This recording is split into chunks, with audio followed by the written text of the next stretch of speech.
Manajemen strategi untuk meningkatkan kinerja organisasi. Oke. Menuju kinerja unggul. Manajemen strategi pada tingkat organisasi berhubungan dengan merealisasikan visi mengenai apa yang dituju organisasi dan apa yang harus dicapai. Faktor kuncinya dalam kepemimpinan yang visioner. Pemimpin yang visioner menghasilkan fokus. Pemimpin yang visioner berorientasi pada hasil efektif dalam menarik perhatian dan memperoleh komitmen mengenai apa yang mereka yakini dapat dan harus dicapai. Mereka sangat mempedulikan kebutuhan kinerja yang mendesak apa yang harus mampu dilakukan oleh para manajer dan staf untuk mendapatkan hasil. Menuju kinerja yang unggul. Faktor-faktor yang memberikan kontribusi bagi organisasi adalah: pertama, tujuan yang dirumuskan dengan jelas serta strategi untuk mencapainya.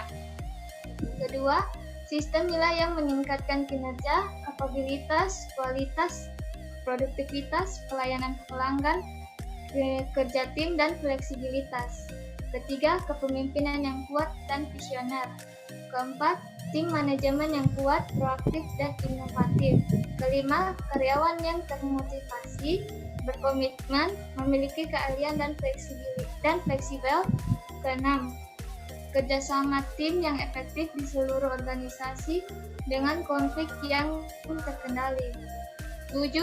Dorongan yang kuat dan berkelanjutan bagi inovasi dan pertumbuhan. Kedelapan, kemampuan yang cepat untuk merespon peluang dan ancaman. Kesembilan, kapasitas untuk mengelola dan mendorong perubahan. Kesepuluh, basis keuangan yang sehat dan sistem yang baik bagi akuntansi manajemen dan pengendalian biaya. Kesebelas, adaptasi pendekatan value-based management, dasar di mana apapun yang dilakukan harus memberikan kontribusi bagi maksimalisasi shareholder value. Ke-12, fasilitas pemrosesan data yang menyediakan informasi yang mempercepat transaksi dan mengurangi biaya.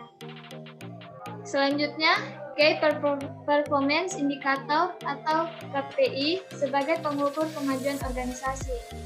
Salah satu faktor penentu keberhasilan ataupun kegagalan sebuah organisasi adalah kemampuannya untuk mengidentifikasi, mendefinisikan, dan mengimplementasikan KPI.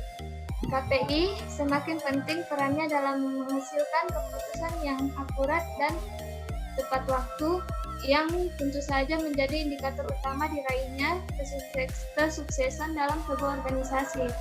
KPI ditujukan untuk menyediakan pengukuran strategis yang menjadi indikator bagi keberhasilan ataupun kegagalan perusahaan, serta merupakan inti dari manajemen kinerja yang bertujuan untuk memberikan ukuran strategi. Hasilan dengan menggunakan balance scorecard. Pengertian balance scorecard.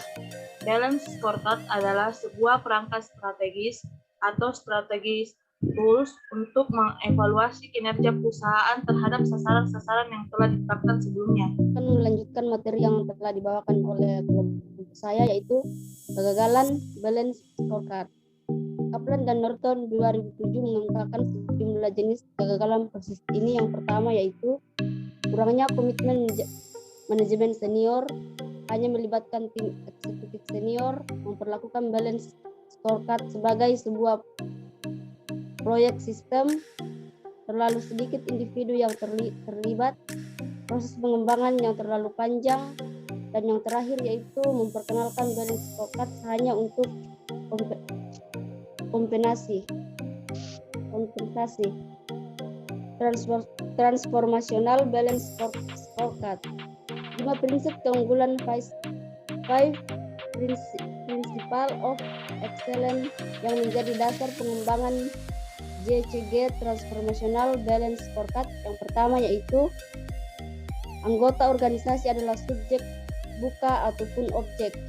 Yang kedua, keselarasan dan keseimbangan antara sasaran bisnis, organisasi, dan ambisi anggotanya. Yang ketiga yaitu keunggulan bisnis melalui operasi dan organisasi kelas dunia. Yang keempat, kepedulian pada pelanggan atau customer care adalah keunggulan kompetitif. Yang terakhir yaitu lingkungan bisnis di negara-negara berkembang menuntut perhatian lebih terhadap manajemen sumber daya manusia. Sekian dan terima kasih dari kelompok kami.